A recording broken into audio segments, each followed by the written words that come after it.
Hello everyone, नमस्कार। मैं हूं श्रवण कुमार। संध्या कंप्यूटर के यूट्यूब चैनल पे आप सभी का एक बार फिर से स्वागत करता हूं। देखिए फ्रेंड्स, आज जो मैं आप सभी के लिए वीडियो लेकर आया हूं वो है राजस्थान के इतिहास का आपका टॉपिक है अजमेर के चौहान। फ्रेंड्स, ये एक ऐसा टॉपिक है जहाँ से आपके जो राजा हैं उनके बारे में एक दो क्वेश्चन पुटअप हो सकता है, तो आप सभी इस वीडियो को अंत तक देखिएगा। अगर आप हमारे चैनल पर नए हैं तो प्लीज़ इस चैनल संध्या कंप्यूटर सेंटर को सब्सक्राइब करके अपनी बेल आइकन को दबाइएगा, ताकि जब भी हमारी कोई लेटेस्ट नोटिफिकेशन आए सबसे पहले फ्रेंड्स आप तक पहुंचे।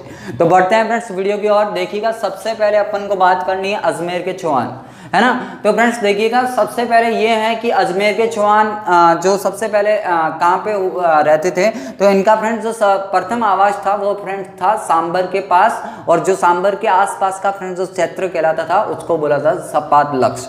आप सभी लोग ध्यान देना, क्या बोला जाता था? सपात लक्ष्य। फ्रेंड्स, उसके बाद में इन्होंने क्या किया कि अजमेर के जो चौहान थे इन्होंने अपनी प्रारंभिक राजधानी जो बनाई वो अहिछत्रपुर को बनाई। आपसे क्वेश्चन पुटअप किया जा सकता है कि चौहानों की प्रारंभिक, जो अजमेर के चौहान थे उनकी प्रारंभिक राजधानी कौन सी थी? तो फ्रेंड्स आप सभी याद रखना, अहिछत्रपुर थी। अब फ्रेंड्स यहाँ पे मैंने क्या बोला कि इनकी जो प्रारंभिक राजधानी थी, क्या थी? प्रारंभिक राजधानी। जो फ्रेंड्स प्रारंभिक राजधानी थी वो तो इनकी क्या थी? अहिछत्रपुर। क्या थी फ्रेंड्स? अहिछत्रपुर। ये आप सभी लोग ध्यान देना। उसके बाद में देखिएगा फ्रेंड्स, यहाँ से एक दो क्वेश्चन ऐसे आ सकते हैं कि जो भाई ये कॉमन बातें हैं कि अजमेर के जो चौहान हैं उनकी जो इनकी जो कुल देवी हैं फ्रेंड्स, इनकी जो कुल देवी हैं वो कौन सी हैं? तो इनकी जो कुल देवी हैं वो कौन सी हैं? शाकंभरी माता है। कौन सी? शाकंभरी माता, है ना, शाकंभरी माता। ये बातें कॉमन है, इनके बारे में थोड़ा बहुत पता रख लेना कि इनका जो प्रारंभिक स्थल था वो तो फ्रेंड्स कौन सा था? सपात लक्ष्य था, जो सांबर के आसपास का क्षेत्र था वो था। उसके बाद में फ्रेंड्स इनका जो क्या है, प्रारंभिक जो राजधानी थी वो कौन सी थी? अहिछत्रपुर थी। और इनकी जो कुल देवी है वो फ्रेंड्स कौन सी है? शाकंभरी माता है। बढ़ते हैं आगे की तरफ कि फ्रेंड्स जो इसके जो प्रारंभिक जो इनके संस्थापक है, अजमेर के चौहानों के संस्थापक आप बोल सकते हो कि कौन है? तो आपको एक नाम दिखेगा, क्या? वासुदेव प्रथम। फ्रेंड्स कौन से? वासुदेव प्रथम। ये इनको कब 551 ईस्वी के अंदर इन्होंने मतलब अजमेर के चौहानों की शाखा के ये क्या संस्थापक कहलाते थे। तो फ्रेंड्स एक आपसे बात ये पूछी जाएगी कि भाई जो बिजोलिया शिलालेख है उसके अनुसार जो अपनी सांबर झील है उसके निर्माता कौन है? तो आप सभी लोग याद रख लेना कि बिजोलिया शिलालेख में ऐसा उल्लेख मिलता है कि जो आपके जो हैं वासुदेव प्रथम, उन्होंने क्या किया था कि सांबर झील का निर्माण किया था। ये कहाँ पे मिलता है आपको? तो बिजोलिया शिलालेख के अंदर मिलता है कि भाई जो वासुदेव प्रथम थे इन्होंने क्या सांबर झील का निर्माण करवाया। तो ये है कॉमन बातें। उसके आगे फ्रेंड्स एक जो आपके सामने एक शासक और आएंगे, गुवक प्रथम। और फ्रेंड्स गुवक प्रथम से एक की आपके नॉर्मल जो बात होती है कि इन्होंने क्या किया? हर्षनाथ जी के मंदिर का निर्माण करवाया। यानी कि क्या? हर्षनाथ जी के मंदिर का निर्माण किसने करवाया? तो गुवक प्रथम। और जो फ्रेंड्स ये जो हर्षनाथ जी हैं ये क्या हैं? अजमेर के चौहानों के कुल देवता हैं। यानी कि जो अभी तक जो आपको बातें बताई हैं वो ये बताई हैं कि अजमेर के चौहानों का प्रारंभिक स्थल कौन सा था? तो शाकंभरी था, यानी कि जो आपका सांबर के आसपास का क्षेत्र सपात लक्ष्य था। उसके बाद में फ्रेंड्स जो चौहान थे अजमेर के, उनकी जो प्रारंभिक राजधानी थी वो कौन सी थी? अहिछत्रपुर थी। और फ्रेंड्स जो इनकी जो कुल देवी है वो कौन सी है? शाकंभरी माता है। और जो अजमेर के चौहानों के संस्थापक हैं वो आपके कौन से हैं? वासुदेव प्रथम है 551 ईस्वी के अंदर। उसके बाद में फ्रेंड्स जो गुवक फर्स्ट आते हैं उन्होंने क्या किया? हर्षनाथ जी के मंदिर का निर्माण करवाया। अब यहाँ से आपके पास में क्वेश्चन पुटअप हो या ना हो, बाकी इससे जो आगे वाली बातें हैं उनसे फ्रेंड्स क्वेश्चन जरूर पुटअप होता है। इनसे आगे वाली जो बात है अपन मेन शासकों के बारे में पढ़ेंगे जो अजमेर के चौहान वंश से संबंधित थे। तो फ्रेंड्स सबसे पहले आपके पास में एक नाम आएगा अजयराज। अजय राज बोलो या फिर अजय पाल।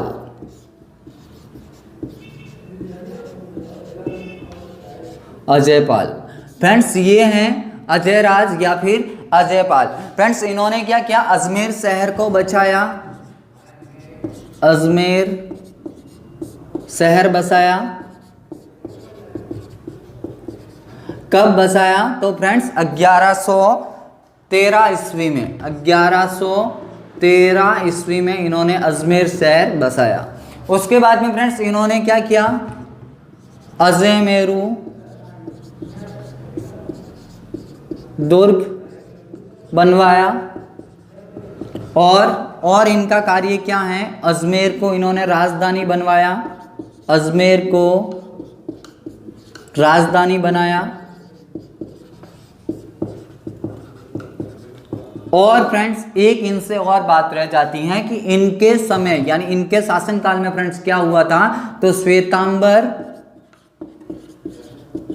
व दिगंबर के मध्य शास्त्रार्थ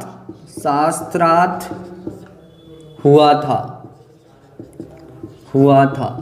यानी कि आपसे क्वेश्चन कैसे भी पूछा जा सकता है कि फ्रेंड्स ये तो वैसे क्या आप सभी को पता होना चाहिए कि अजमेर शहर किसने बसाया, तो अजयराज या अजयपाल।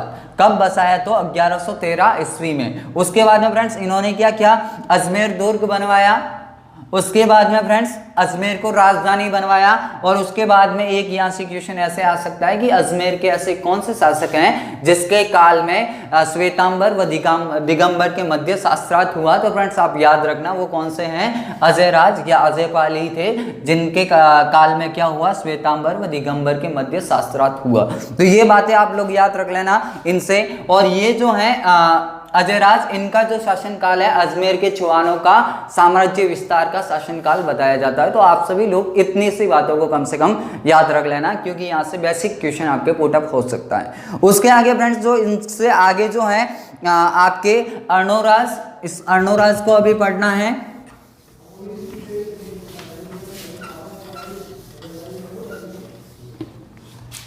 अर्णोराज की ज़्यादा बड़ी बातें नहीं है फ्रेंड्स, इनके बारे में केवल इतना सा याद रख लेना। अर्णोराज ने क्या करवाया, एक तो आपके आना सागर झील बनवाई। क्या फ्रेंड्स, एक तो आना सागर झील बनवाई और एक पुष्कर में वराह मंदिर बनवाया, है ना। आप सभी लोग याद रख लेना कि एक तो क्या किया, आना सागर झील का निर्माण करवाया और एक क्या, वराह मंदिर का निर्माण करवाया। किसने, अर्णोराज ने। यहाँ से ये कॉमन बातें हैं जो आप सभी लोग कम से कम याद रख लेना। उसके आगे फ्रेंड्स आपके सामने एक अच्छा शासक आएगा, विग्रहराज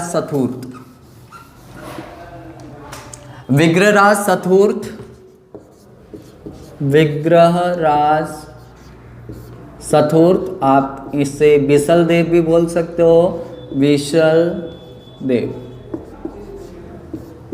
विग्रहराज सथूर्त, इनका अन्य नाम विशल देव। फ्रेंड्स इनके पास जो इनके उपनाम थे जो क्या क्या थे, कवि बांधव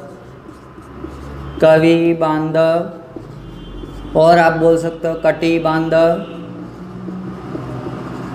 ये दो नाम याद रखने हैं कि किस शासक को कवि बांधव की उपाधि प्राप्त थी या इनका उपनाम किसका था, कटी बांधव या कवि बांधव। तो किसका हो जाएगा, विग्रहराज सथूर्त या विशल देव का हो जाएगा। उसके आगे फ्रेंड्स इसको क्या है कि जो शिवालिक स्तंभ लेख हैं, शिवालिक स्तंभ लेख, आपके सामने एक नाम आएगा, शिवालिक स्तंभ लेख में किन्हें विग्रहराज सथूर्त को विष्णु का अवतार बताया है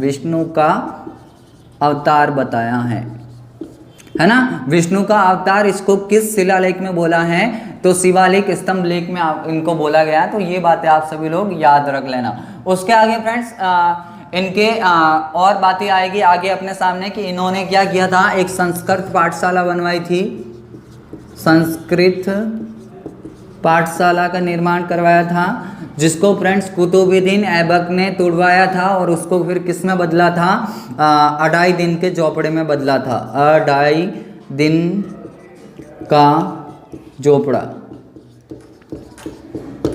है ना। तो आप सभी लोग याद रख लेना कि विग्रहराज चतुर्थ ने संस्कृत पाठशाला का निर्माण करवाया था, जिसको कुतुबुद्दीन ऐबक ने तुड़वा के क्या किया था, 2.5 दिन के चौपड़े में परिवर्तित किया था। तो ये बातें कम से कम आप लोग याद रख लेना। और फ्रेंड्स इनसे जो जुड़ी हुई बातें हैं उनके बारे में मैं आप सभी को बता देता हूं कि जो विग्रहराज चतुर्थ थे इन्होंने हरिकेली नाटक की रचना की। किसकी फ्रेंड्स? हरिकेली नाटक। लिखिएगा कि जो विग्रहराज चतुर्थ थे इन्होंने क्या किया, हरिकेली नाटक की रचना की। और फ्रेंड्स इनके जो 2-3 नाम आएंगे कि एक तो आपके सामने नाम आएगा ललित विग्रहराज, ललित विग्रहराज। और फ्रेंड्स एक आप सभी के सामने नाम आएगा बिसलदेव रासो, बिसलदेव रासो। तो फ्रेंड्स यहाँ से क्वेश्चन पुटअप हो सकता है कि ललित विग्रहराज किसके द्वारा लिखी गई। तो आप सभी लोग याद रख लेना ये किसने लिखी थी, सोमदेव ने लिखी थी। किसने फ्रेंड्स? सोमदेव ने।